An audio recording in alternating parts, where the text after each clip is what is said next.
Cette capsule vous est présentée par Evo Retro, marque cool d'accessoires de jeux vidéo et de protecteurs pour mettre en valeur vos collections de figurines Funko Pop ou cartes Pokémon, ainsi que par la boutique Maixu pour vos peluches et articles décoratifs geek. Ici Sarah de Ciné Techno et voici ma critique de Crystar pour Nintendo Switch.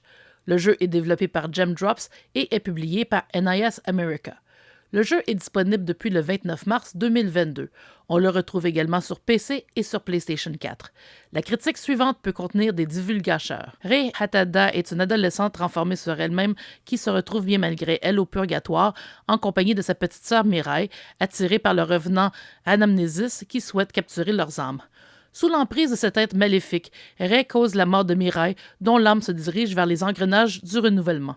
Les gardiennes du purgatoire, les démons Méphis et Phélès, offrent à Rei la possibilité de faire revivre Mirai à condition qu'elle agisse comme exécutrice des revenants du purgatoire, dont elle devra récupérer 7 idées. Pour y parvenir, elle sera accompagnée d'alliés qui, elles aussi, parcourent le purgatoire pour se venger à la suite de tristes événements survenus dans leur vie. Crystar est à la base un jeu de rôle d'action. Chacun des 8 chapitres est divisé en missions et entre chacune d'entre elles, nous retournons dans la chambre de Rei où elle pourra purifier les tourments capturés de monstres puissants pour les transformer en sentiments qui deviendront des armes et armures.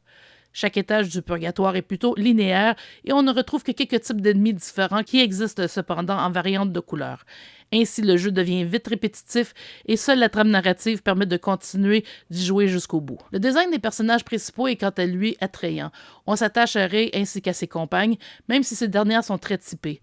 Ainsi, Kokoro, le garçon manqué, affiche son attirance pour Rei, Sen la mystérieuse est un peu froide et Nanana est une fillette qui ne veut que s'amuser. Chacune des protagonistes a un gardien qu'elle peut activer lorsqu'une jauge en forme de larme se remplit. Par ailleurs, le jeu tire son nom du fait que les larmes de Rei servent de catalyseur pour la transformation des tourments en sentiments. Le jeu est très stable sur Switch, même s'il roule à 30 images par seconde au lieu de 60 comme sur PlayStation 4. Par ailleurs, la version Switch inclut tous les DLC précédemment offerts. L'audio est disponible par défaut en anglais, mais on peut le changer pour le japonais une fois la partie commencée. La traduction est excellente malgré quelques petites erreurs d'espacement occasionnelles qui n'affectent toutefois pas le jeu en tant que tel.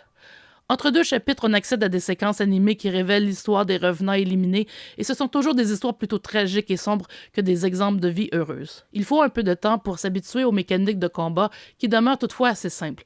L'utilisation du dash devient vite utile pour éviter les coups des ennemis et pour mieux les frapper par la suite.